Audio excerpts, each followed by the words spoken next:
Hey guys, Dynasty Warrior 6 here again. I know it's been quite some time since I've done a Game Finds video, and I thought I would have gotten some great stuff in, and I thought I would showcase some of my stuff that I picked up recently. One thing that happened is I traded in a bunch of duplicate video games to a retro game store called SideQuest Games in the Portland, Oregon area. So I traded a huge amount in. I mean, like it was a ton of stuff, and I got a huge amount of credit, almost around $1,400 in trading credit. I took a little cash because I wanted to have a little cash, um, just for myself, and I had just wanted a little cash. But I still have right now. It's like a little over $300 in trading credit still. I didn't spend it all, but I did buy some stuff, and I've got some good stuff, and I wanted to showcase some stuff as well. Oh oh dang, okay, I thought I saw something weird. That I wanted to showcase just in case as well. So I apologize about that delay for a second. So we're just gonna kind of look around and see the new stuff that has been acquired. So now, is it this game? I picked up Harvest Moon: Tree of Tranquility. I got this complete at a garage sale for about $5. That was at a garage sale. So, and I will point out games that I that were part of the trade-in credit thing. So don't worry, just in case. One of the first games I picked up for with the trade-in credit was I actually grabbed Vagrant Story. I picked this up for $115 with trade-in credit. Um, I had Vagrant Story in my first collection, but I did not have it in my current collection, and I really wanted to get this one back added in. I felt like I was really missing something by not having this game in my current collection. So, got this one and re-added it in for $115, all trade-in credit, of course. Next up, let's see here. I will go ahead and go to the PS2 one. So I picked up Clock Tower 3. Great horror game. I got it for $80 in trade-in credit. Really, really happy to add that one in. It's a great looking game. I love the cover art of it. It's really creepy, especially for horror fans, everything like that. I love that game. Really nice one to have. Next up, now was this one was almost was almost two. This is $200, and it was Marvel versus Capcom 2. This is in great shape. Really happy to add this one back into my collection. Always enjoyed Marvel vs. Capcom 2. Thought it was one of the best fighting games, especially on Sega Dreamcast. I have Marvel vs. Capcom 2 also on Xbox, the OG Xbox. But Dreamcast is definitely where I think it shined. I was very, happy to add this one back in. It was $200, but it was store trading credit. A game I got recently at Value Village was this Spyro one. Spyro: The Dawn of Dragons, or yeah, Dawn of Dragons, Dragon. It was $3 at Value Village. Good little deal. Next up, that was part of the trade-in credit I picked up for $240 was a complete in box Gargoyles. I love the cartoon show, the Gargoyles. I thought it was an amazing cartoon show. I was really disappointed with the third season, the Goliath Chronicles. I never really got into that. I thought it was a little too weird.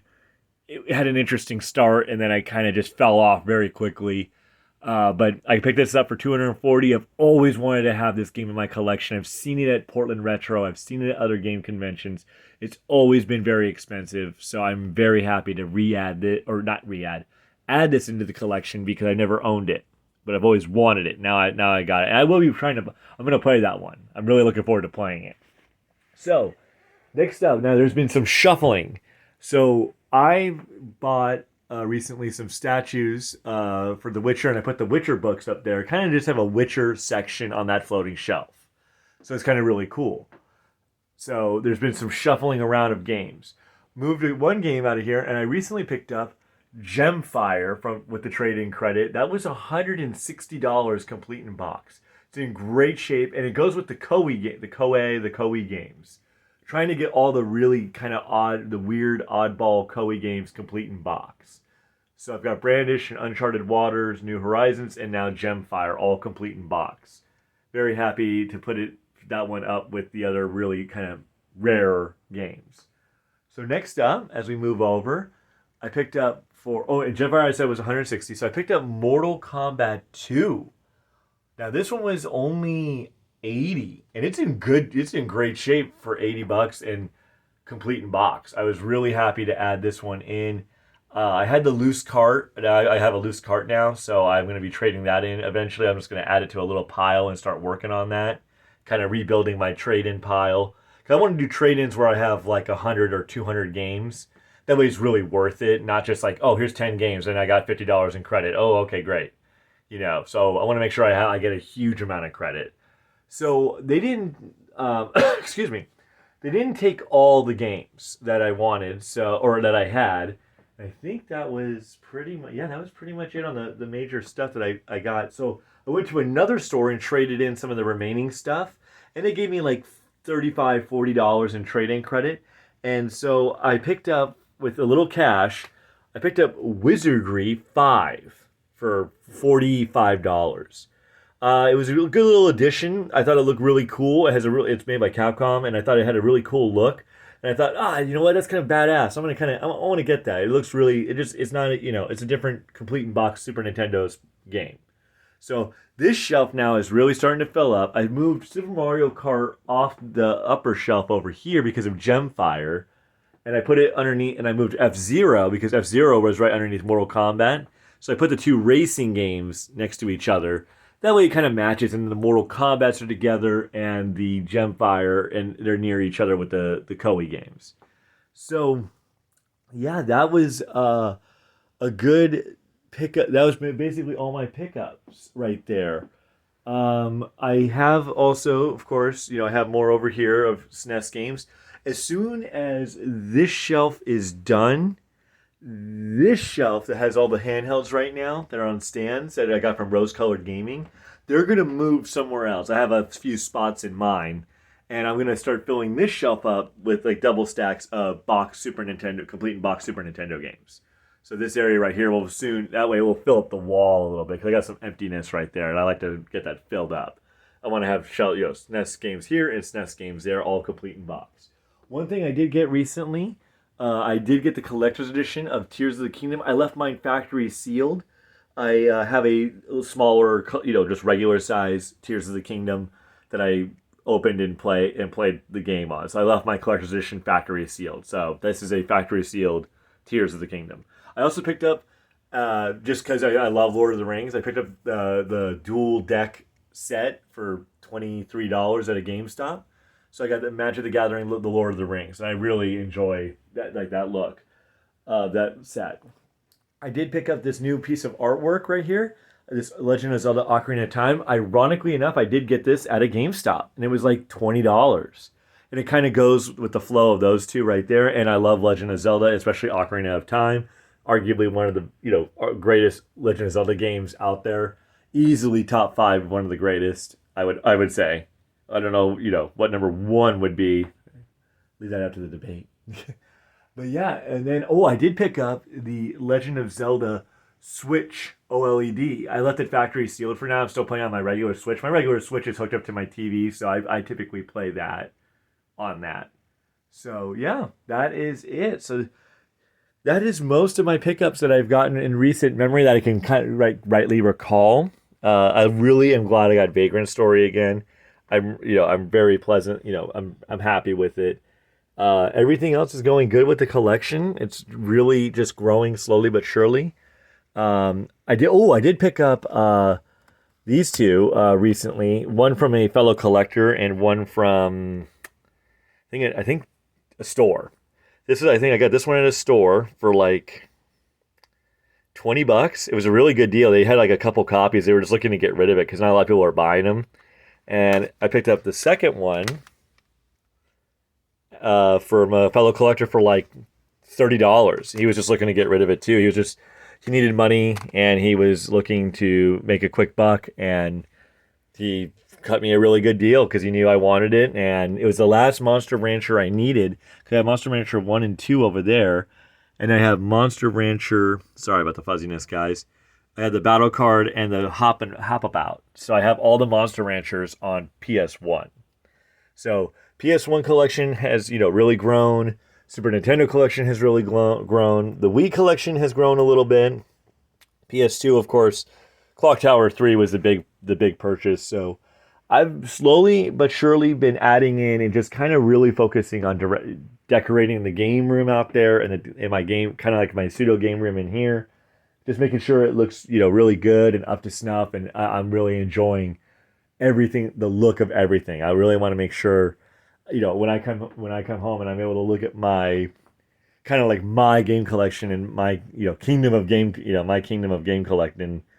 I'm happy with what I have. I'm not like, oh man, because I think I was sorry to just ramble here.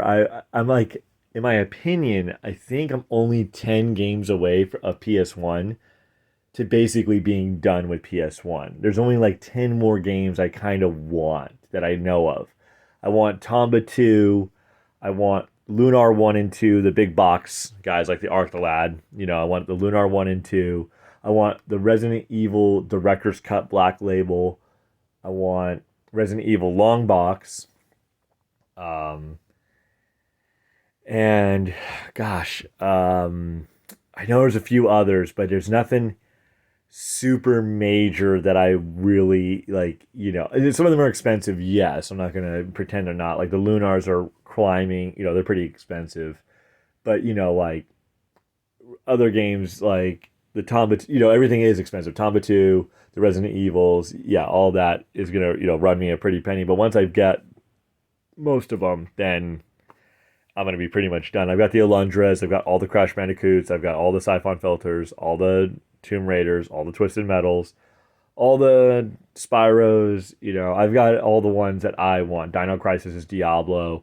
I think. Oh, I wouldn't mind the Warcraft game on PS1. That'd be kind of fun. That'd be kind of like one of the last real odd ones.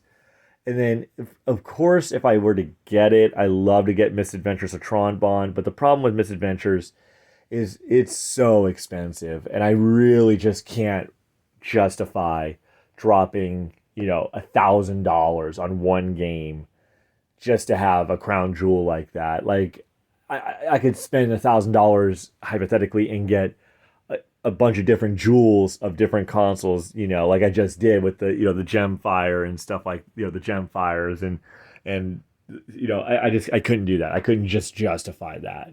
It just says that's just too much money for one game. If I can only hope the only thing I could do is I hope I find it. I go to a store like Value Village and they have it and I grab it and I buy it. That's the only way I'm really ever going to get that game. I'm not ever going to spend that kind of money on it.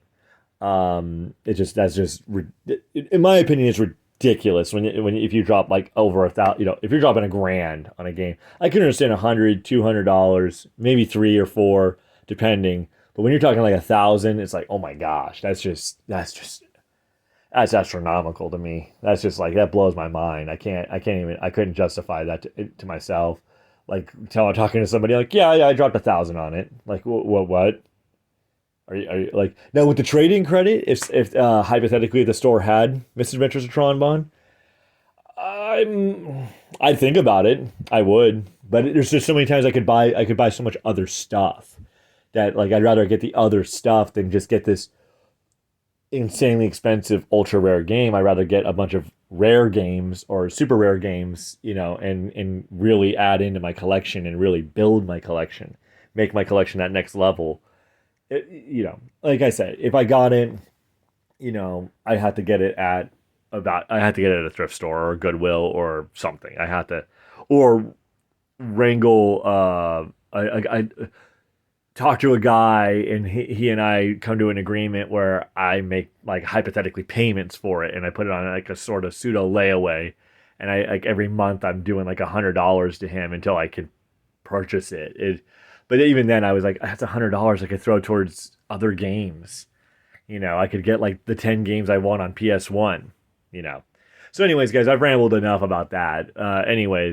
Um, this is pretty much kind of an updated little look at the collection and my game finds and stuff I've gotten, and I'm really liking the layout of the game room and how it's really turning around. Eventually, if anything, if I run out of floating shelf space, I'm going to take this off and take this guy off right here. move those two probably over here somewhere, and then make this floating shelf additional Super Nintendo games. That's if that if the mood strikes me. I only want like, oh gosh, Contra 3, maybe a couple Mario ones like Super Mario All Stars would be cool to have complete in box. Maybe a Mega Man X2, but that's gonna be expensive, But if I could get it for a good deal, yeah. So a few more games. I wouldn't mind SimCity 2000 complete in box. So I have SimCity, I have Sim Earth, and I have Sim Ant. I wouldn't mind SimCity and SimCity 2000. That'd be kind of interesting. Be kind of a cool ones, I think. Just my opinion. So that is it, guys. That is the current updated situation. Everything's going pretty good on that, and the room is looking pretty epic overall, I think. So yeah, I'm enjoying all of the fun collecting things, of course, and I still hunt every chance I get, as much as I physically want to. I don't do it every minute of every day, but other than that, I will see you guys later, and I will hopefully find some more good stuff. We'll see.